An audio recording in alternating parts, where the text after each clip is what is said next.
जय हिंद दोस्तों, welcome to in my YouTube channel. I hope कि आप लोग अच्छे से होंगे। तो आज हम लोग इस वीडियो में क्लास 10 संस्कृत चैप्टर 6 भारतीय संस्कारा, तो इसके हिंदी में अर्थ यानी कि अनुवाद करने वाले हैं। तो अगर आप लोग हमारे इस चैनल पे नए आए हैं तो चैनल को सब्सक्राइब कर लेंगे और वीडियो को लाइक कर देंगे। तो चलिए अब हम लोग वीडियो को स्टार्ट करते हैं। इसका अर्थ लिखेंगे कि भारतीय संस्कृति प्राचीन काल से एक विशिष्ट महत्व को धारण किए हुए है। यहाँ जीवन में समय समय पर संस्कारों के अनुष्ठान होते हैं। आज संस्कार शब्द सीमित और व्यंग रूप में प्रयुक्त होते हैं। यह संस्कार भारत के संस्कृति का उपकरण है जो भारत के व्यक्तित्व की रचना करता है।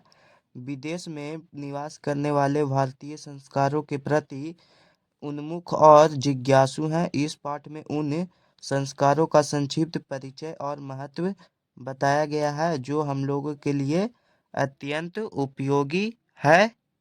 फिर उसके बाद यहाँ पे है कि भारतीय जीवन काले प्राचीन कालात संस्कारा महत्व धारियन। इसका अर्थ लिखेंगे कि भारतीय जीवन में प्राचीन काल से ही संस्कार महत्व को धारण किए हुए हैं। प्राचीन संस्कृतेरभिज्ञानम संस्कारेभ्यो जायते, कि प्राचीन संस्कृति का ज्ञान हमें संस्कारों से ही ज्ञात होता है यानी कि प्राप्त होता है। अत्र ऋषीणाम कल्पनासीत् यत् जीवनस्य सर्वेषु मुख्यावसरेण वेदमन्त्रान् पाठ वरिष्ठानाम् आशीर्वादः होम परिवार सदस्यानां सम्मेलनम च भवेत्। यहाँ ऋषियों की कल्पना थी कि जीवन के सभी मुख्य अवसरों में वेद मंत्रों का पाठ हो तथा अपने बड़े लोगों का आशीर्वाद हो, हवन हो एवं परिवार के सभी सदस्यों का आपस में मिलन हो। तत्सर्वं संस्काराणाम अनुष्ठाने संभावती। यहाँ यह सब संस्कारों के अनुष्ठान में ही संभव होता है। एव संस्कारा महत्वम धारयन्ति, इस प्रकार संस्कार महत्व को धारण करते हैं। किच संस्कारस्य मौलिक अर्थ परिमार्ज्य रूपा गुणाधान रूपश्च न विस्मर्यते। कुछ जो संस्कार का मौलिक अर्थ है उसके परिमार्जित रूप और गुणों के ग्रहण करने का जो रूप है उसे नहीं भुलाया जा सकता है। अतः संस्कारा मानवस्य क्रमशः परिमार्जने दोषानयने गुणाधाने च योगदानम कुर्वन्ति। इसीलिए संस्कार मानव क्रमशः परिमार्जन में दोषों को दूर करने में और गुणों के प्रवेश करने में योगदान कराते हैं। संस्कारा प्रायेण पंचविधा सन्ति। जन्म पूर्वस्तरस्य शैशवा षष्ठ शैक्षणिका पंच गृहस्थ संस्कारा विहार रूपा एक मरणोत्तरस्य संस्कारश्च। कि संस्कार प्रायः 5 प्रकार के होते हैं जिसमें जन्म से पहले 3 संस्कार होते हैं और जब बच्चा जन्म लेता है और शिशु के रूप में होता है तो उसके 6 संस्कार होते हैं। 6 संस्कारों में 5 संस्कार होते हैं। एक गृहस्थ संस्कार भी है जो विवाह के रूप में है जो सिर्फ एक है, और अंत में एक संस्कार मरने के बाद होता है जिसको हम लोग अंतिम संस्कार बोलते हैं। एव षोडश संस्कारा भवति, यानी कि इस प्रकार से कुल 16 संस्कार होते हैं। जन्म पूर्व संस्कारेषु गर्भधारणाम पुंसवनम सीमंतोन्नयनम चेति त्रयो भवन्ति, यानी कि जन्म पूर्व संस्कार में गर्भधान, पुंसवनम और सीमंतोन्नयनम संस्कार आते हैं। अत्र गर्भरक्षा गर्भावस्था संस्कारारोपणम गर्भवत्याश्च प्रसन्नता चेति प्रयोजनम कल्पितमस्ति। इसका अर्थ लिखेंगे कि गर्भधान संस्कार यहाँ गर्भ की रक्षा के लिए होता है। इसके बाद पुंसवनम संस्कार इसलिए होता है क्योंकि जो बच्चा गर्भ में आ गया है वह बच्चा संस्कारी हो। इसके बाद सीमंतोन्नयनम संस्कार इसलिए होता है क्योंकि जो बच्चा गर्भ धारण किए हुए हैं वो सदैव प्रसन्न रहे। शैशव संस्कारेषु जातकर्म नामकर्म निष्क्रमण अन्नप्राशनम जूड़ाकर्म कर्णवेधरस्ति क्रमशो भवन्ति। शैशव संस्कार में जातकर्म यानी कि उसके जाति का होता है। फिर नामकरण, नाम रखा जाता है। निष्क्रमण, यानी कि उसके घर से बाहर निकाला जाता है। फिर है अप्राशनम, यानी कि उसको एक बार भोजन कराया जाता है। फिर जूड़ा कर्म, यानी कि उसके सारे बाल को धोकर यानी कि उसका मुंडन किया जाता है। फिर उसके बाद कर्णवेद, यानी कि उसके कान को जिसे छेदा जाता है, आप आम भाषा में बोलते हैं। ये सभी संस्कार क्रमशः होते हैं। फिर आगे की शिक्षा संस्कारेषु अक्षरारंभ उपनयनम वेदारंभ केशांत समाप्त वर्तनेचि संस्कारा प्रकलिपिता। का लिखेंगे कि इसके बाद शिक्षा संस्कार में अक्षरारंभ, उपनयनम, वेदारंभ, केशांत, मामावर्तन संस्कार की कल्पना की गई है।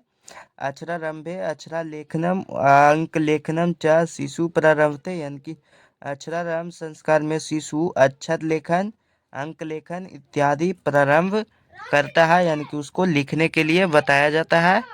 फिर उसके बाद दूसरा संस्कार है उपनयनम संस्कार, अर्थ गुरुना शिष्यस्य स्वगृहे नयनम भवति, यानी कि उपनयनम संस्कार का अर्थ गुरु के द्वारा शिष्य को अपने घर पर लाया जाता है। यानी कि जो पहले गुरु होते थे वो शिष्यों को अपने घर पर ही बुलाकर पढ़ाते थे।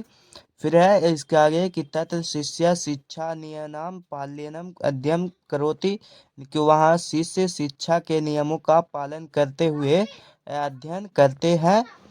ते नियमा ब्रह्मचर्य वर्तते समाविष्टवा, यानी कि वे नियम ब्रह्मचार्य के तहत शामिल है। जैसे कि उनको अपने बाल नहीं रखने होते थे, मुंडन करवाना होता था। वे प्राचीन काले शिष्य ब्रह्मचारी इति कथ्यते स्म, यानी कि प्राचीन काल में शिष्य को ही ब्रह्मचारी कहा जाता था। यह VVI क्वेश्चन है जो कि ये बोर्ड एग्जाम में पूछ भी सकता है, और पिछले वर्ष ही पूछा था कि प्राचीन काल में शिष्यों को क्या कहा जाता था, तो यहाँ पे ब्रह्मचारी इसका आंसर आप लोग मार देंगे। फिर है आगे कि गुरु गृह एवं शिष्य वेदारंभ करोति स्म, गुरु के आश्रम से ही शिष्य वेदों का ज्ञान प्राप्त करते थे। वेदानाम महत्वम प्राचीन शिक्षायाम उत्कृष्टम मन्यते स्म, यानी कि इसके बाद वेदारंभ संस्कार में वेदों का महत्व प्राचीन शिक्षा में उत्कृष्ट माना जाता है।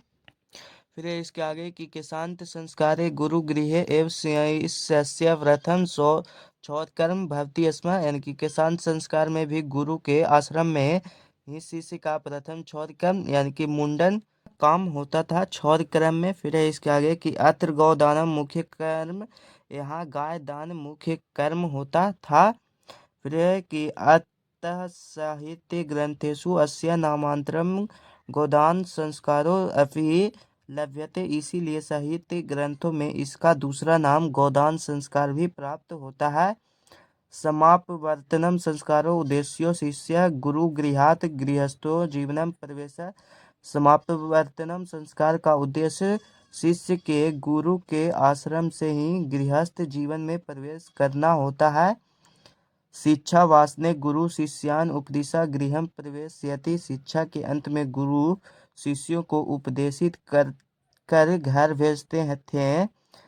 उपदेशु प्रायेण जीवनस्य धर्मा प्रतिपादयन्ते, उपदेशों में मुख्यतः जीवन के धर्मों को प्रतिपादित किया गया है। यथा सत्यम बदम धर्मचर्य स्वाध्यायमान प्रमदा इत्यादि, इनकी जैसे सत्य बोलो, धर्म का आचरण करो, स्व अध्याय में आलस मत करो इत्यादि। विवाह संस्कार पूर्व कमेप मनुष्य वस्तुतो गृहस्थ जीवनम प्रविशति, विवाह संस्कार से ही मनुष्य वास्तव में गृहस्थ जीवन में प्रवेश करता है। यानी कि जिस व्यक्ति का विवाह यानी कि शादी हो जाता है वह व्यक्ति अपने गृहस्थ जीवन में प्रवेश कर जाता है। विवाह पवित्र संस्कार मत यत्र नाना विधानी कर्म कांडानी भवंती, विवाह एक पवित्र संस्कार माना गया है, यहाँ अनेक प्रकार के कर्म कांड होते हैं। तेषु वाग्दानम मांडव निर्माणम वधु गृहे वरपक्षस्य स्वागतम वरवध्यो परस्परम निरीक्षणम कन्यादानम अग्नि स्थापनम पाणिग्रहणम लाजाहोम सप्तपदी सिंदूर दानम इत्यादि। यानी कि उनमें वचन देना, मांड मांडप बनाना, जैसे कि मड़वा पचन होता है, बहू के घर में वर पक्ष का स्वागत, वर वधू परस्पर निरीक्षण, कन्यादान, अग्नि स्थापन, पानी ग्रहण, धान के लावा से किया जाने वाला हवन, पति के साथ पत्नी का 7 बार घूमना और वचन लेना, और इसके बाद सिंदूर दान इत्यादि। जब किसी का विवाह होता है तो उतने सारे कर्म यानी कि क्रियाकलाप होते हैं।